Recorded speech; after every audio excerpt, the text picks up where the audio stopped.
This is Family Elliptic Ghost, and we're live on the air with Jenny Chan for the first time. And you're the director of the Pacific Atrocities Education, PAE, a San Francisco based nonprofit that you established in 2014. And we're going to talk about how you raise awareness to World War II atrocities in the Asia Pacific region, such as like with the Nanjing Massacre and Unit 731, Comfort Women, some other things we'll talk about. But I want to welcome you to the Family Electric Ghost podcast. How you doing today? I'm doing well. Thank you so much for having me on. Well, it's great to talk to people. We like to, we've been on air since 2016. We're at 1,300 episodes. We like to be able to talk to people from around the world and bring attention to what people are really focused on, what they're passionate about.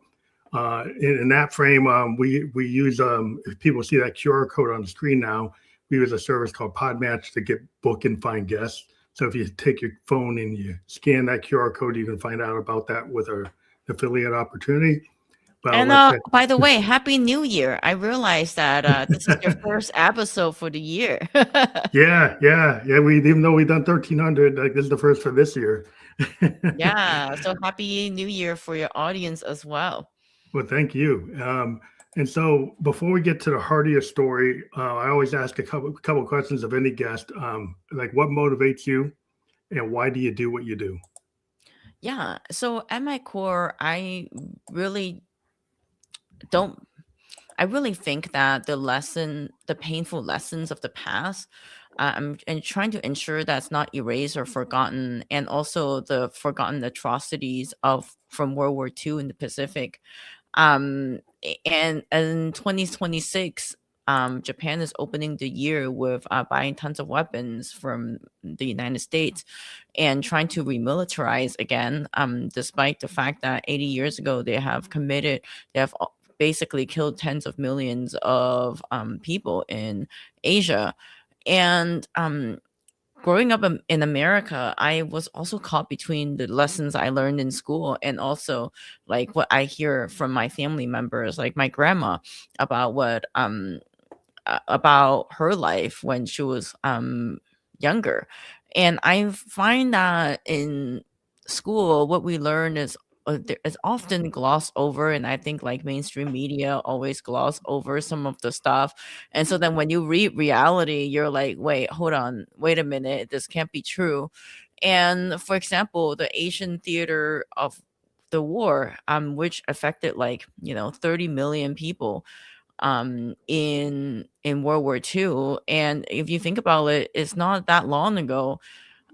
So omitting that, it was a big deal for me. And also like the raw personal stories that I've heard from like people about the events like the Nanjing Massacre and also like Unit 731 and also biological weapons attack, and also how the Philippines fought against Japan at the time. It's also very interesting, and this learning from like official sources and like hearing stories from people who have lived through it, that disconnect really fueled me every day to bridge those gaps and try to amplify the voices that have been silenced. I think it's real important to actually give people like actual history rather than kind of like colonial history, or because a lot of times what happens is like whoever wins the war or whoever has like certain interest, they run the narrative. And so Yes. then, we're living that in America right now. Is like certain people are like, erasing the efforts of African Americans in World War II. They're actually just totally acting like we were never there, getting rid of And pictures yes, and getting rid of everything. yes, and it's very fascinating too because like as I was uncovering like more about Philippines, I didn't even realize that the Philippines was like a whole colony, and it stemmed back from like the Spanish American War. And during the Spanish American War, it was like 250,000 Filipinos were killed. And that's a lot of people to be killed. And like the Philippines was the first time where America really tried to like waterboard, like it was doing waterboarding for the first Mm, time in history. CIA learned a lot from that, but then like Teddy Roosevelt, who started this whole thing, he has like an association. I don't know if you know about this, but like Teddy Roosevelt Association, which like glorify what he does instead of Yeah, like telling the yeah, reality of what yeah. Well, he that's the did. problem with like imperialism and colonialism, like the Monroe Doctrine, and like there's a lot of people that don't seem to learn from Mhm. history because they just like they choose to like have a vision of history that aligns with their mindset, right? So now we have a mindset in the world that's about disruptors, about tech bros, and about money, right? Mhm. And everything is like kind of Calvinistic, like the Calvinistic idea. There are a lot of these things that were even in the Morone doctrine was if you do something that you make millions or billions of dollars, that you are morally correct. You have Yes. a lot of power, you're morally correct. So that's what we saw in World War II. People And even before exercising their that, I spheres. would There's say. yeah, even before that, spheres of influence. Like if I have the Mhm. power, I can take it. Like so, Japan, if I have a power, I can take it. I can do what I want because I have the power to do it. Well, and You also don't forget that Japan was able to militarize because of the United States. The United States, like Teddy Roosevelt, brought uh Japanese officials to Wall Street to fundraise. So what you're hmm talking about, like corporation yeah, yeah. interest. It's all the military-industrial complex. I mean, because they all have the same kind of. They had this idea that well, you can have a sphere of influence, right? You can control your neck of the woods until you actually overstep your bounds, and then you get pushed back. And so then we get into like these global conflicts, like this idea that people want to go back to this Monroe Doctrine, don't seem to understand. But that's going to create chaos. It's not going to make peace. It didn't make peace before. It's going to create more war. But I mean, Right. that's part of what the whole history Exactly. lesson And it's people don't all learn. about making money. And right, like Philippines, they needed to conquer it.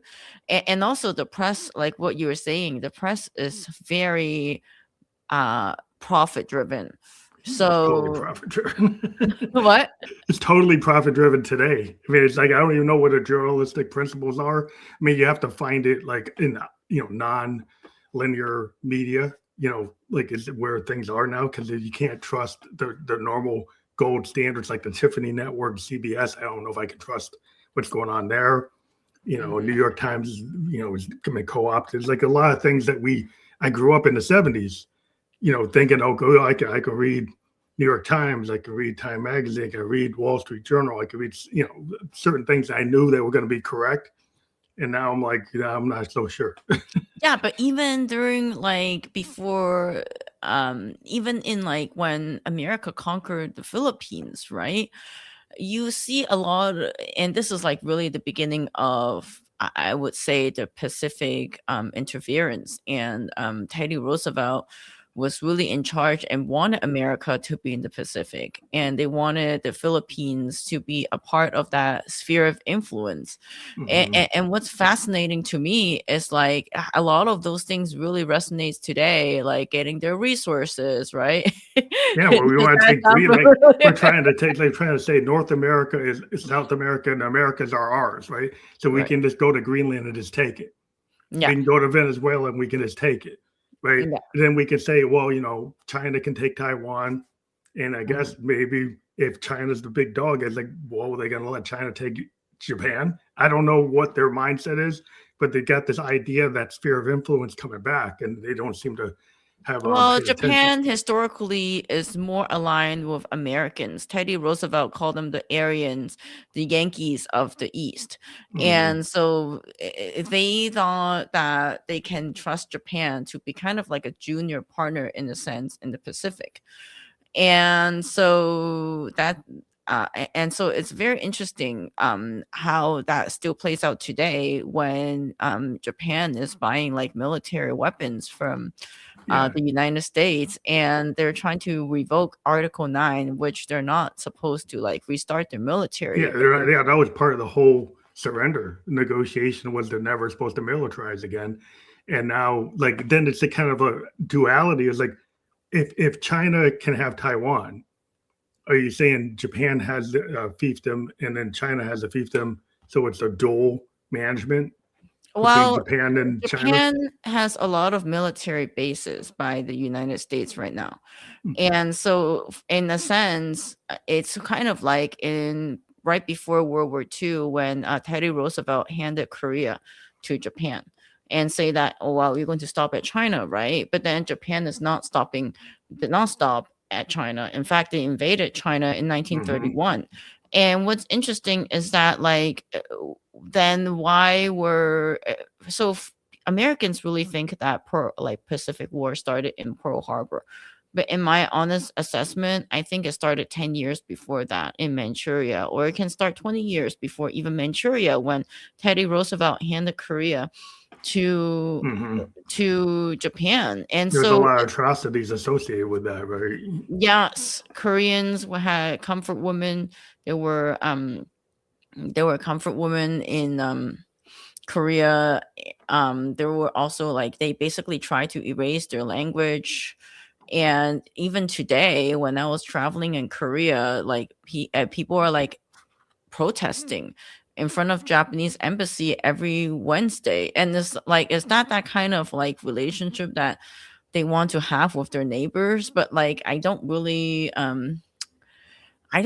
like see anything wrong with them protesting, because that's like a historical wound that is not Well, healed. if you don't have a real reconciliation, like if Japan never really took steps to really reconcile, and the history books aren't really showing what's going on, and they haven't really done anything. And I guess maybe you can tell me if I'm wrong, but like if people ask for reparations, like people ask for reconciliation, they ask for respect in history, right?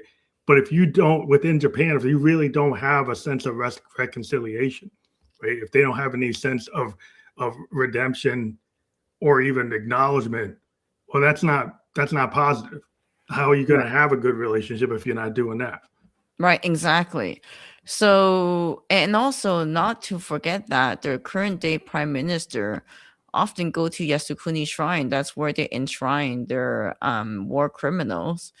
And so then it's just like, imagine if someone's going to like have a shrine for slave owners, or like Yeah. people Well, from the even in Confederate. Germany, they have, specifically in Germany, they've had like anti-Nazi legislation and policies.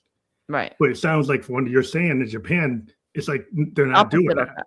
Yeah, they're not doing that. So I mean, to me, it's like if you're gonna have any kind of sense of, okay, I should take some responsibility for the things, and this is the problem we have in the States with with the Confederacy.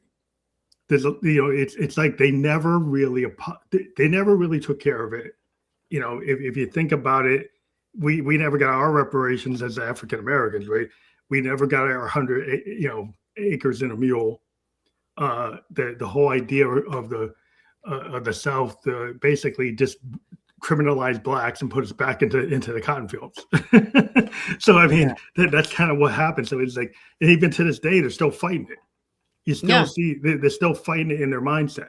So I'm like, okay, so you did, they never really acknowledge it. So I think I see some commonalities between what you're saying. Yes, exactly. And it's like suppressed history too. Like, they don't really, and so for me, it's very interesting to see that kind of like parallel history.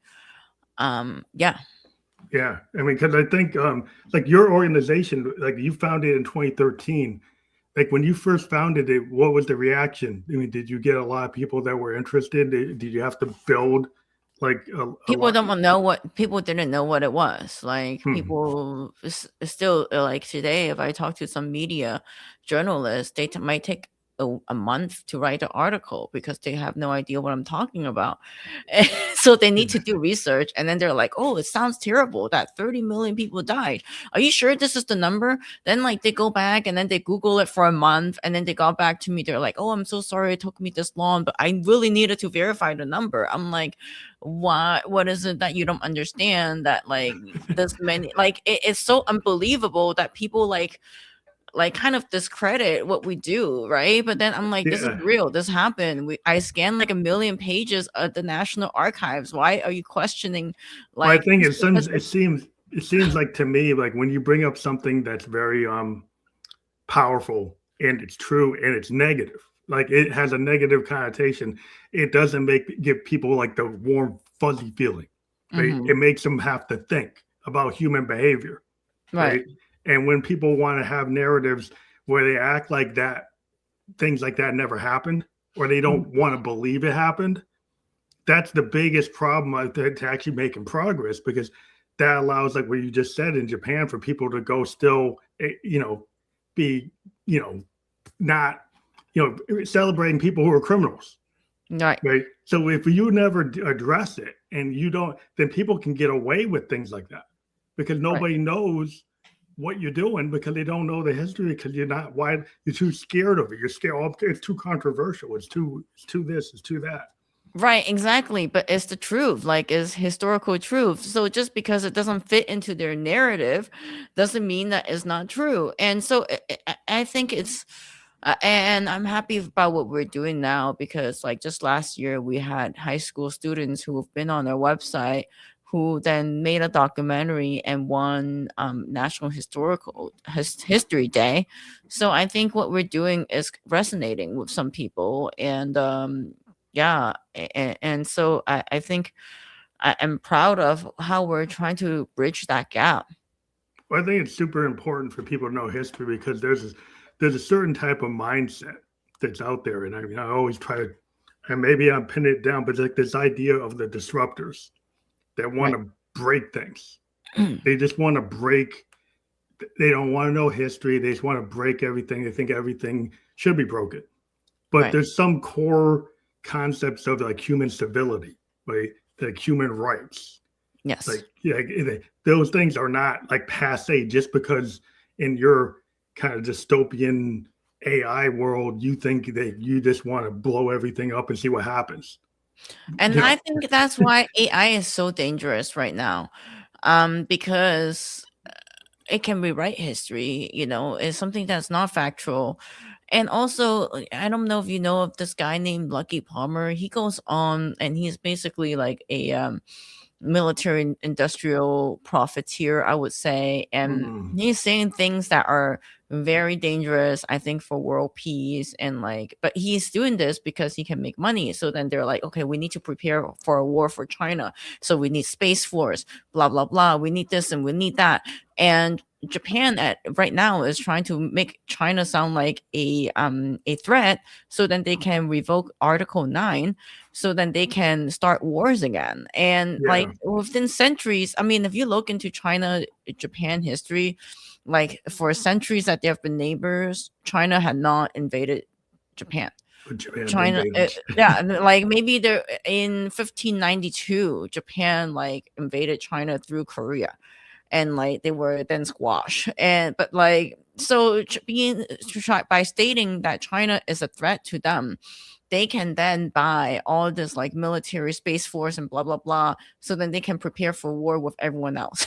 Well, it seems like what people are trying to get rid of the guardrails. I mean, the U.S. is trying to blow up NATO Mhm. because there's a certain kind of oligarch mindset that is like from these super rich billionaire trillionaires that don't see borders, they don't see rules, they don't see the UN, they don't see any kind of international law. They want to be able to go wherever they want.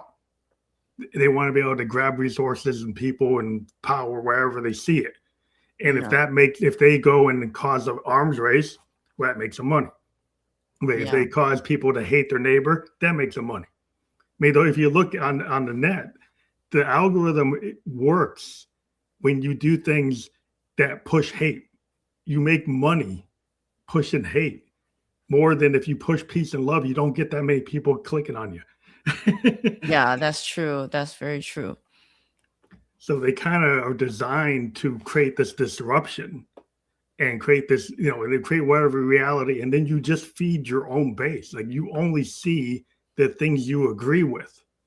The Yeah, algorithms only reinforce the things you agree with, which creates like tribalism, nationalism, all the isms that are bad. yeah, Because then you don't have like the holistic mindset, or like like the Socratic method, critical thinking. That doesn't work if you only see what you agree with. yeah, yeah. I think so. And I think like the algorithm really pushes. Have you heard of Nick Fuentes? Oh yeah. He's saying all kinds of things, and I'm Yeah, just I like, know. I know who whoa, he is. how is the algorithm really pushing this? Well, that's it. I mean, they push. I mean, the Charlie Kirk and Nick Fuentes in the same space. I mean, that whole thing. They made millions of dollars. They got millions of followers Right, pushing things or this. Oh, if I say that, oh wow, he's willing to say that. So the right, shock, it's like a shock value. They used to call right. them like a radio shock jocks. They would say something Mm, racy. They would say something racy, like Howard Stern. He was like a shock jock. But now yeah, it's gotten even worse than that. Because it's like it was this, maybe you were saying like you're being like George Carlin. You were saying something like foul. Maybe the FCC is gonna ding you. Now you're actually no FCC on the net. You can just yeah, do whatever you want. yeah, that's true.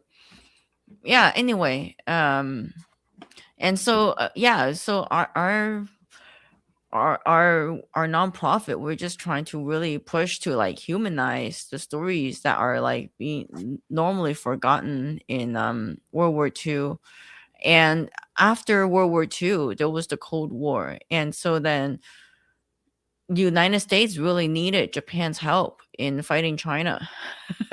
And so they took out war criminals from Sugamo prison and made them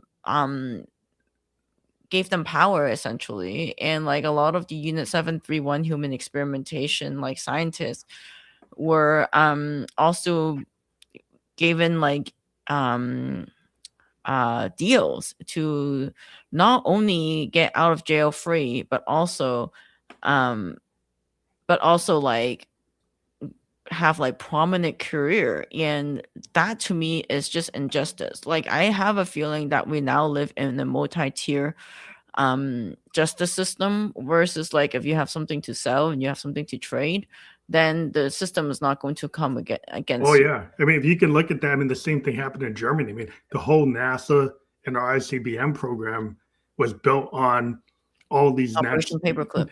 all these Nazi engineers. Right? We did the same thing. We guys, okay, you guys won't go to Nuremberg. You guys Right. can go work for NASA. You can work for the Defense Department. You work for, So yeah, so what's interesting to me is that like if you have something to trade, then they're going to like buy it, right? And what's most interesting in that sense is that like then at what point like so mass murder is okay if you can benefit from it. Well, yeah. If I have a device like the intercontinental ballistic missile, the rocket technology, advanced mechanical engineering technologies, right? Yeah. If you can provide that, or chemistry or biology, if you can provide that, even if you were somebody that was doing eugenics, somebody that was doing like experimental, like basically torture against people, right? But if I can use that, then I can forget about it. If I can't use it, then you're probably going to go down. But if I Yes, can use that's it, exactly what they did. In Unit 731, they had like people testing against like frostbite. They basically just left them in like -5 degrees Celsius outside, and then they cut their limbs to like test for frostbite, how to treat frostbite. And then after the war, they were like, actually, it's cool now. Uh because they were working with the investigators from the United States. The United States occupied Japan, and they spent, it's not 3 months, it's not 3 weeks, they spent 3 years trying to see and analyze what these people have. And it's not like this is just like a low level decision. They made this decision with like top scientists from the United States at the time to really see and like analyze what they have, what these people have. And so and at the end of the day, then they gave these people full immunity. Like for example, this guy figured out how to do Naito figured out how to powderize anthrax. And so then not only was he released, their reports were bought for like a couple $1 million at the time. And then this Naito guy then later became like a pharmaceutical CEO, executive back in Japan. So, and it's like these narratives and these stories that people don't get to hear. And it's not like when I'm reading about like these human experimentation report, no one survived because of the secrecy and because of how awful these experiments were. And so when I read these reports, I just have a feeling that like, you know, I read it, but I actually don't understand the extent of like suffering Yeah, it was this from human cruelty for the, yeah, for pushing the, power. I mean, to do it is, military power is why you create these weapons, right? But then they become monetized. right. And then when you have like the Cold War, well, having a chemical weapon or a biological weapon will make you a lot of money. In the Cold War framework, you become a billionaire, trillionaire if you build a weapon you're not supposed to use. Yeah, I don't know if you've been watching Fallout on it's so interesting because like in Fallout the theme is that they start the war first so then they can like sell these like shelters for a ton of money. I feel like it's like that in the real world too. And it's just it's fascinating and Yeah, we spend so much money at wars, but we can never fix our streets. yeah. I mean, that's Like for the danger. example, Yeah, go like ahead. why don't we just call Chicago Little Venezuela? Then we can have some regime change and then you were like, oh, let's run Venezuela, but like why not run our Well, city you can't first? even run your own country, and you're gonna run another country. We're gonna run Greenland, but it really gets to the point of like today we have all this AI technology being used in warfare. I mean, it's creating all kinds of warfare, and like people's poor people, peasants all over the world are being used as like guinea pigs for drone technology, right? Drone technology is being used in all kinds of battlefields everywhere, from Ukraine to Gaza to anywhere, right? And peasants are getting killed by it. And these Yeah, tech companies are saying, "Oh, like that's a good test result. Let's monetize that." you know, yeah.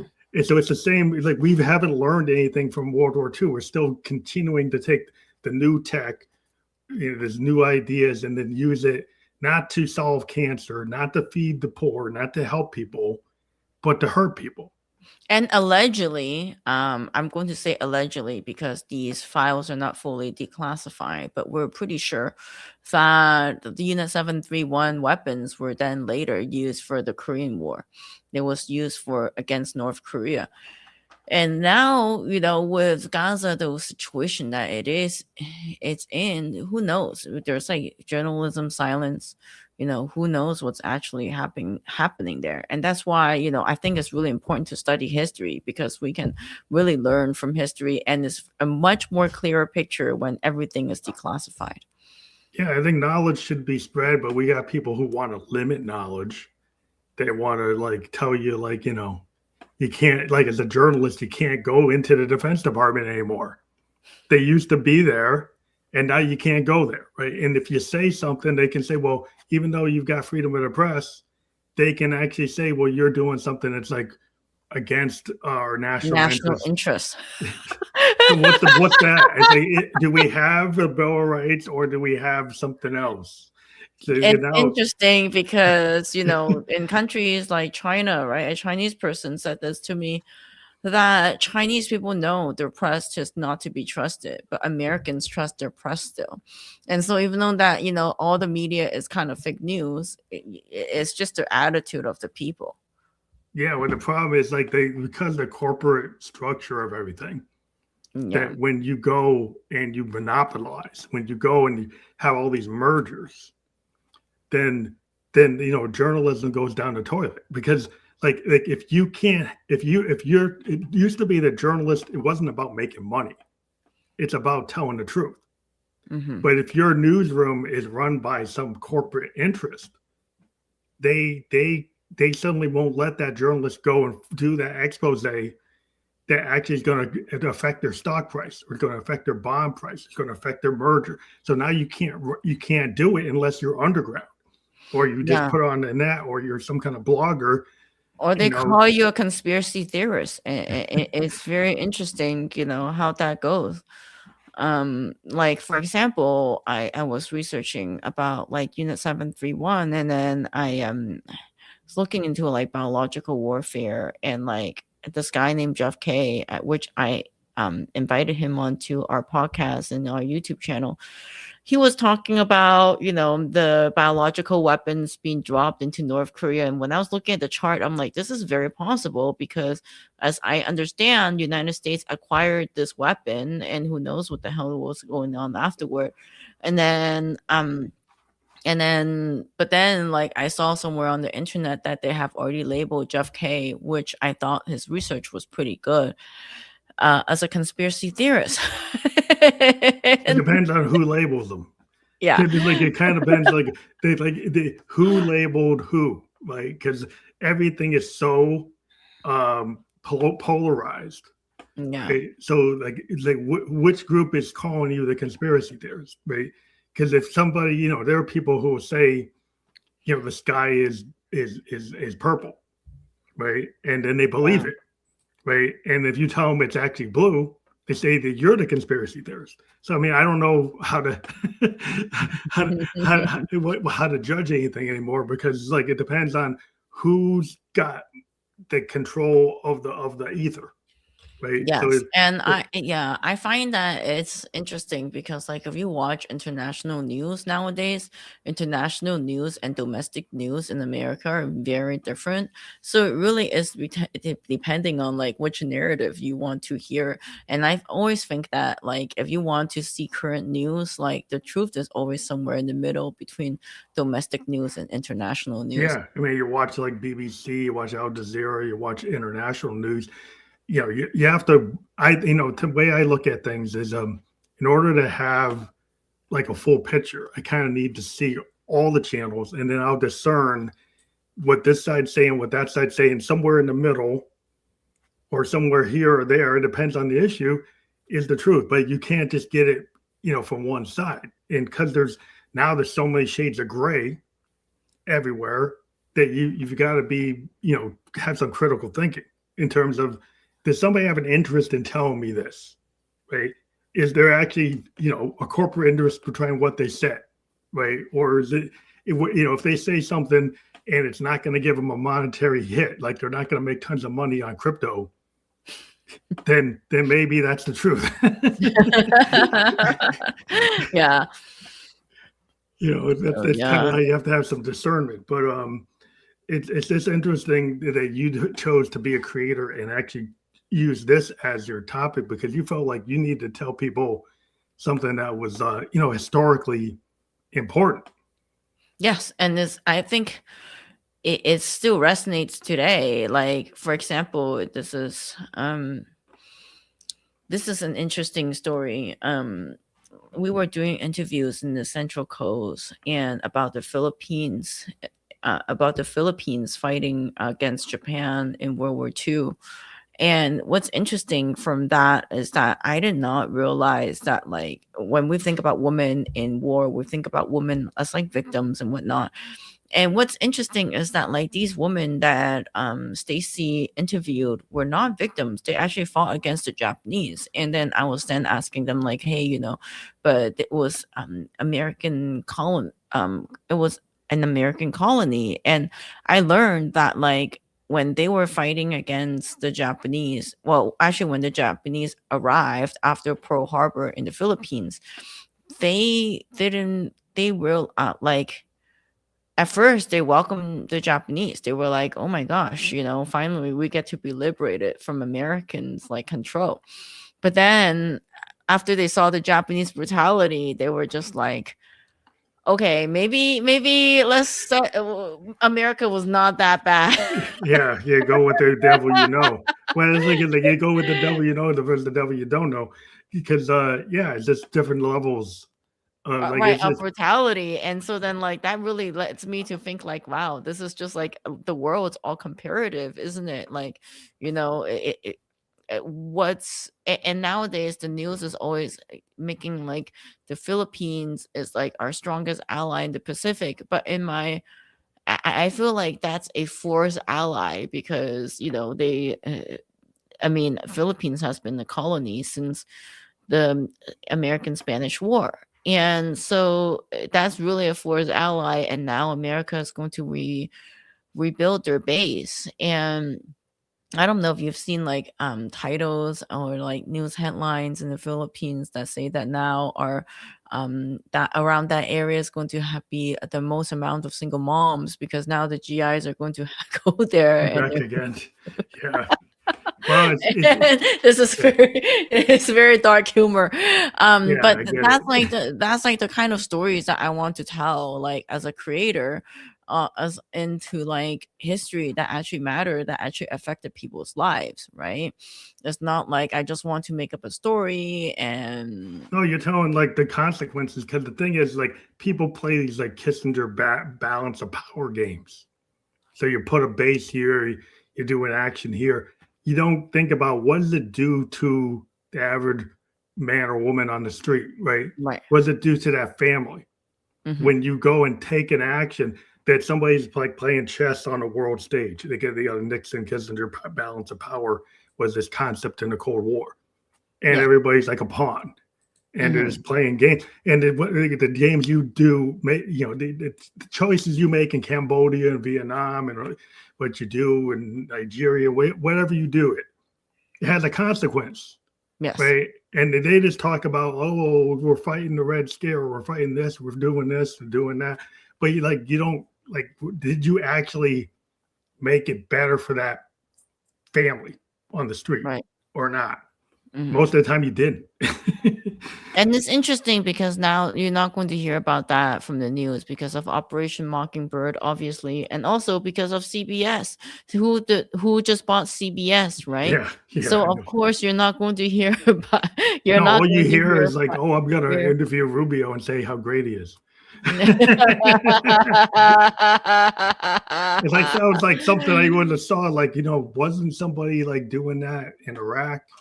Like Baghdad Bob is always saying, "Well, we're winning when we're losing." That happened in World War II as well.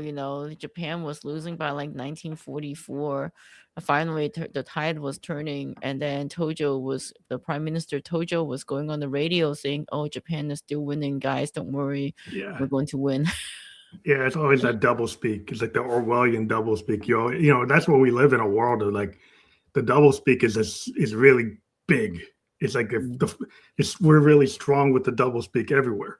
It's like it's Yeah, it's coming from everywhere, and like okay, and people want to believe good news because they just want to. Most people are just trying to get through their 9 to 5, trying to pay their rent, trying to pay their mortgage, trying to buy their food, and so right. I just worried today because in the 70s people would sit down and read a paper, sit down and read a book.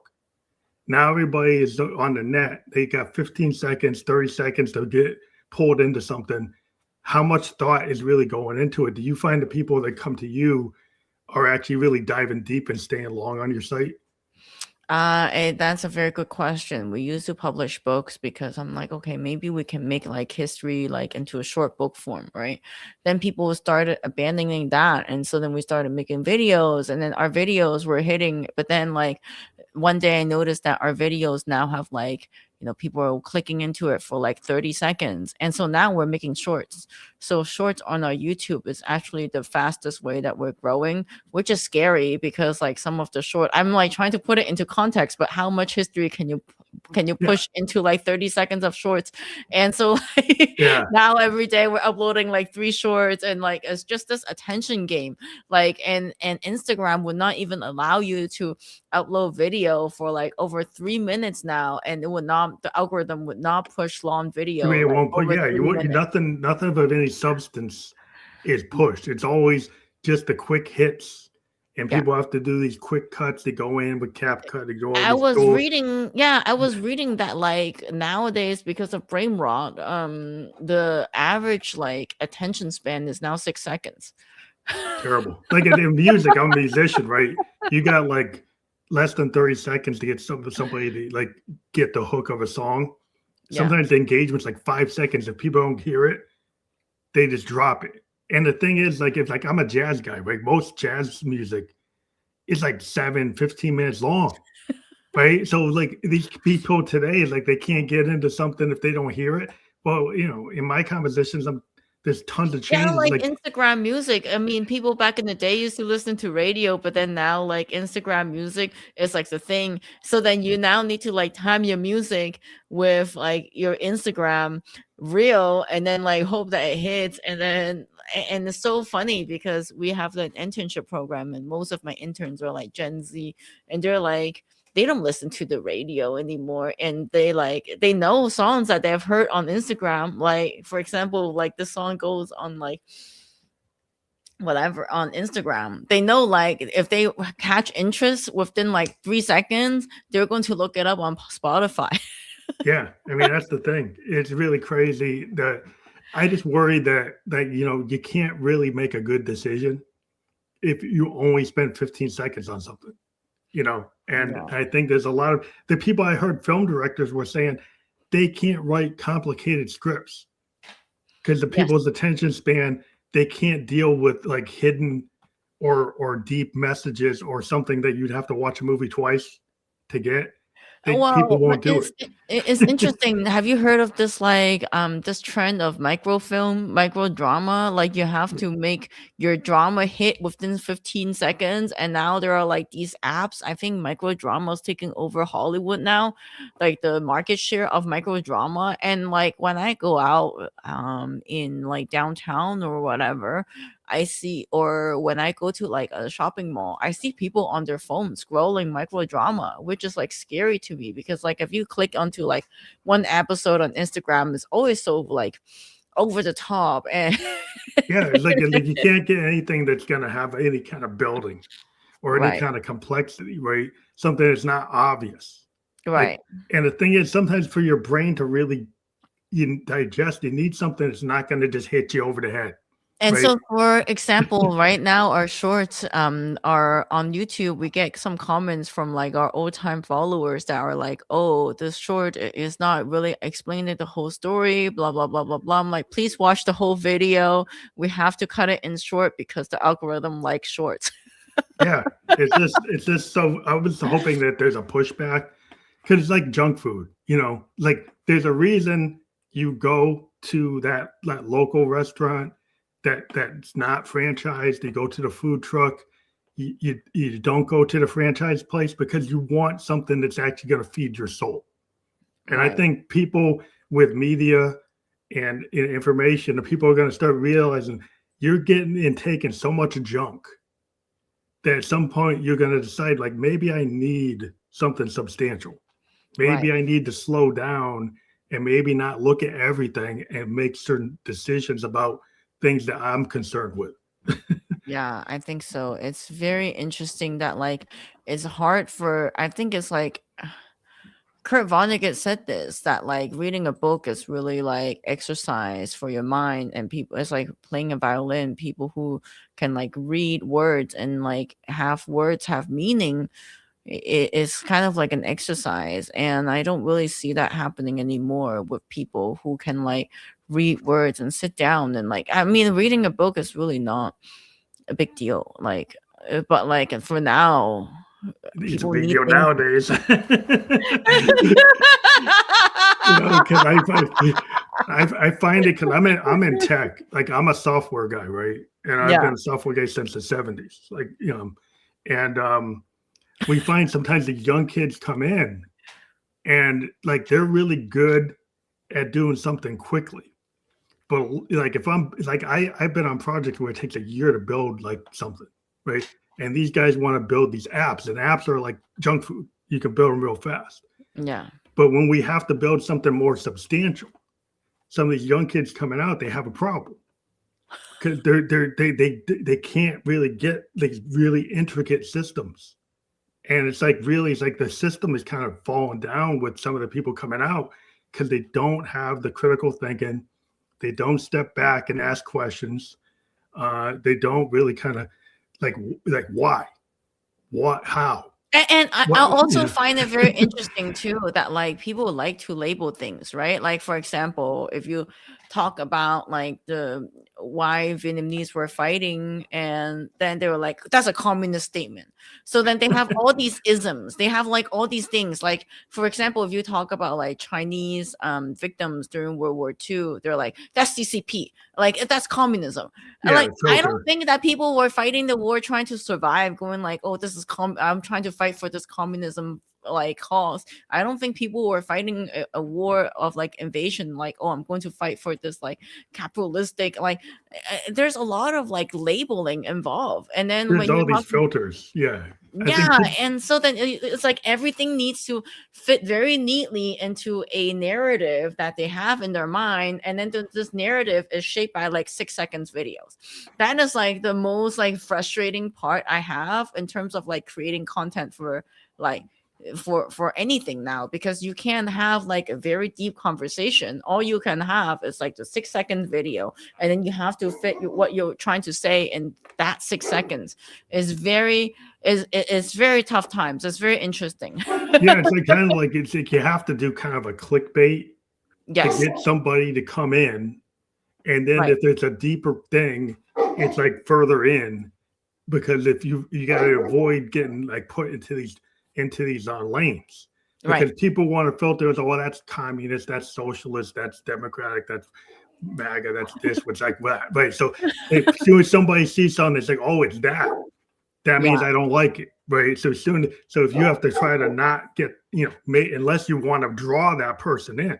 So like either you're trying to grab a certain political group or certain demographic, and so you're going to go and you want all the like, alpha males. So you're going to be pushing something for the alpha males, or you're pushing something for the tech bros, or you're pushing something for this. And so that's what you have to do. But it's so narrow. I like to look at something. Maybe I don't agree with that. Maybe I need to know about something I don't know. Right. But I think with the 6 second videos, things are so polarized that they can only have one side of things. So then in the next video, if you talk about like a different topic or like look at a thing in a certain way, then they unsubscribe, right? I mean, I don't know if you have had that experience as a creator. Well, I have a very wide podcast. My podcast is very wide open. I do a lot of different topics. Okay. And people told me I shouldn't do that, but I've been able to kind of, because I'm live, and so some people like certain episodes and some people don't like certain, but I decided I'm not going to just pin on one thing. So a lot of people told me, oh, you shouldn't do that because it's so specialized. But I've actually done well because I'm bucking that kind of trend. Yeah. But it's not something people would tell you to do, because they want you to just speak to your tribe. And I don't want to just speak to my tribe. You don't want to be in the echo chamber. No, it's boring. I mean, I'm a musician, and like I don't like to just keep on doing the same thing. Yeah. I'm more of somebody that's experimental. I'll try something that's a 1920s beat, or I'll try something fusion, or I'll go do some classical, or do some jazz or some bebop. I'll bounce around multiple genres, and then people will say, oh, how are you going to sell that? I'm an experimental musician. That's how you sell it. But you also have your tech job, so it's okay. Yeah. My tech job is I can get away with it because I can do what I want. But same thing with the podcast. Because I have a tech job, I can do the way I want to do it. So it gives you freedom. So people have to decide, like, how big do you want to be? I mean, you want to be a Joe Rogan, or do you want to say what you want to say? Yeah. Right. And so if you're trying to be like the Joe Rogan, there's certain things you got to do. Right. If you're trying to say what you want to say, and you believe in what you're doing, then you could be out here for a lot of years doing, like, how long have you been doing your show or your podcast? My podcast, we used to only do like voiceover videos, and we were doing that for at least 3 years. And then now we just started doing this podcast a few months ago, just because I want to like invite guests. I want to have deeper dive. I don't want to like just research. And so, yeah. And it's interesting once you like cut things down, and then people really like, not only do they unsubscribe, they like call you name while they're unsubscribing. Yeah, but haters. Like, there's a lot of haters. I don't really like, the thing is, haters do it causing certain level of engagement, but but by my whole thing is like, okay, fine. Like it's not, if it's not your cup of tea, why you have to spend so much energy being a hater?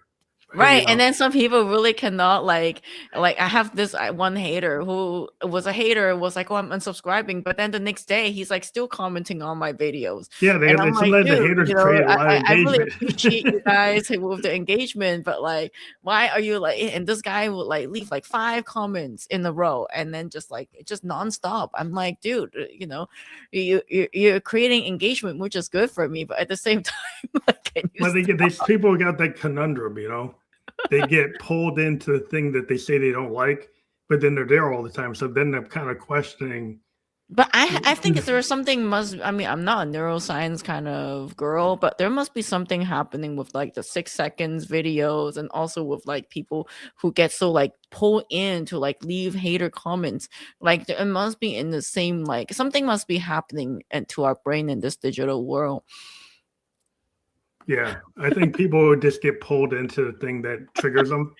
So like whatever triggers you, and if it triggers you to keep on engaging, right, and then you're getting like all stressed out. I'm like, really, like you're causing your own stress. It's like, okay, that's up to you. Because like if I don't like something, I don't watch it. I don't keep on going to it. Right. But you keep on doing it. It's like, okay, I guess you have to ask the question. You must like it. Like subconsciously, you like it. So like, so I appreciate the support, even if they leave a comment, say that they hate me or whatever, they hate the topic. So if you guys are watching it, if you want to express your feeling, feel free to go into the comments. It helps Phantom out with engagement. It shows the algorithm that he's creating engagement, so feel free. yeah. Well, we do have your QR code that will go right to your YouTube. So okay, if people great. want to do that, the QR code up there now is like it will go to your YouTube channel. Mm-hmm. And so, like, how often do you record? We record normally. We record like we try to do it. We used to do it once a month. Then people like are really resonating and really commenting. So now we're doing like once a week. Oh, cool. And it might increase if we get more subscribers and more engagement and more members. So yeah. How often do you record? Well, like when I start really kicking off, like typically I do about 5 shows a week.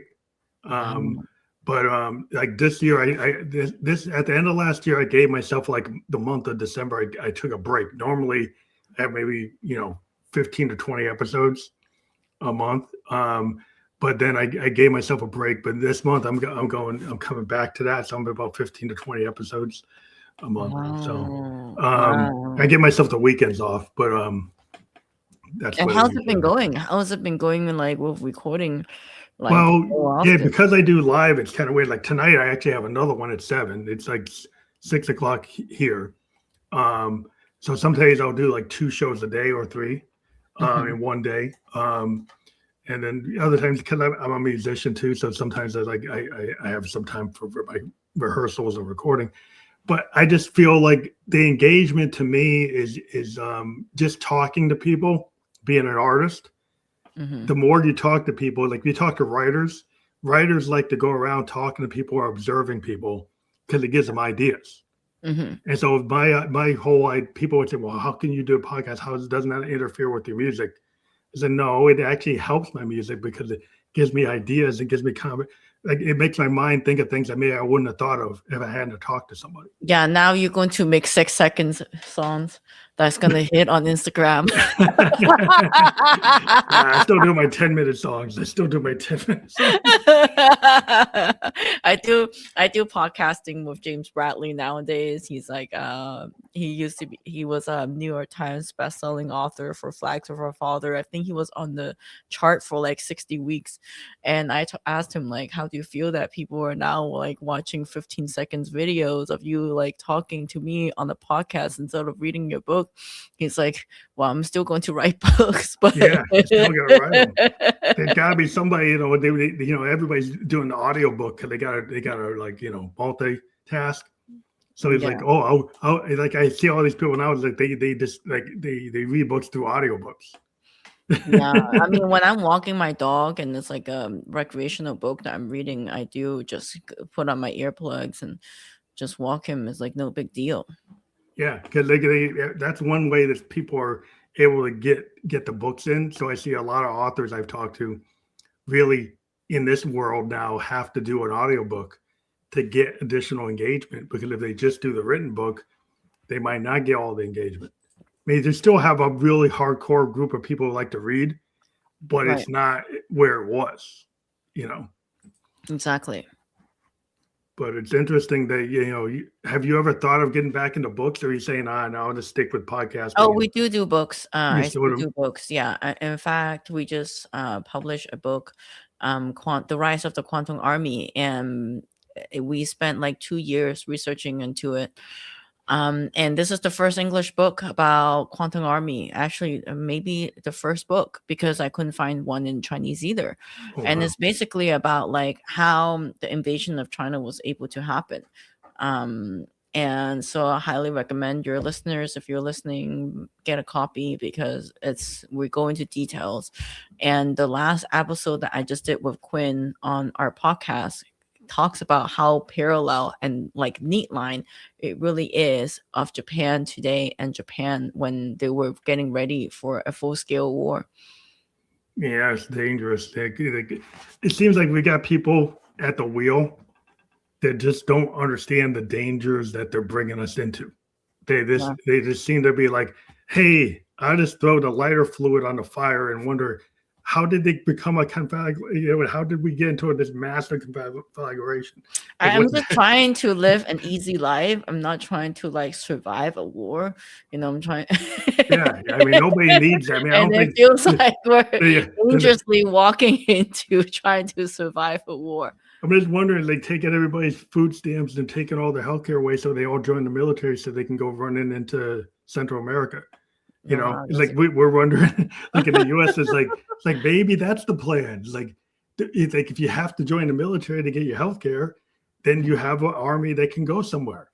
Wow, that's fascinating insight. I mean, I didn't think about it like that, but yeah, maybe. Sometimes people think a little, people say, well, these guys aren't thinking. I said, well, they're thinking, and it's not thinking the way you want to think. Well, and also they're not thinking in like for people, for peasants like you and me. They're thinking for their big donor group. They're thinking for people, who are going to benefit, who donated to their campaign, and those people need to benefit. It's not like donation to a political campaign nowadays is basically like an investment.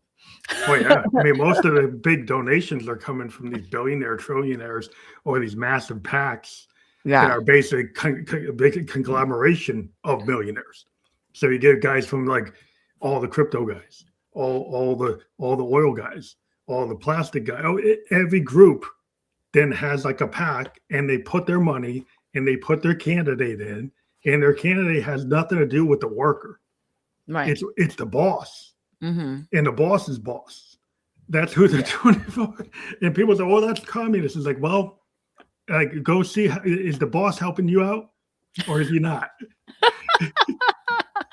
Yeah, it's interesting that and they get themselves into a blog, and like we have an illusion of a choice, but we actually don't. I mean, we don't have a choice at all. I mean, think about most of the people, the interest group are not our interest group. So yeah, like both. I mean, our side, like within the U.S., is like the Democratic Party and Republican Party are all pushed by these big PACs, and all these PACs are big corporate, multinational, transnational interests. Right, that exactly. don't have our national interests. They have these global interests, and so they're doing stuff that doesn't even represent your town, your state. It represents some global interest. It has nothing to do with you, right? No. And so it's like but people don't want to think about that. They just want to think about I don't like my neighbor, I don't like this immigrant, I don't like that, and so they get into that, and then they forget. It's like that's why power struggles are divide and conquer, make you hate the other. Then you don't worry about your own. Like maybe the boss is the problem. And social media 6 seconds videos are going to distract you, so you're not seeing what is right in front of you. Yeah, it's like why would you identify with the trillionaire? Why do you think what the trillionaire wants? That you're going to win the lottery? Are you really going to win the lottery? I don't know how many people win, and when they win, they usually don't manage their money that good. Yeah, I was reading that some guy won, and then now he's back to a garbage worker because he just spent all Because his you money. don't have the skill set to manage it in the first place. Right. Yep, exactly. But yeah, it was great chatting with you. I gotta run to my next Okay. appointment. Okay. Well, I'll let you go and let people know that QR code's out there. And I want to thank you for being on the show today. Yeah, thank you so much for having me, and it was a great discussion. Thank you. Yeah, and is it cool to add you on our email list just Yeah. in Yeah. case? That's cool.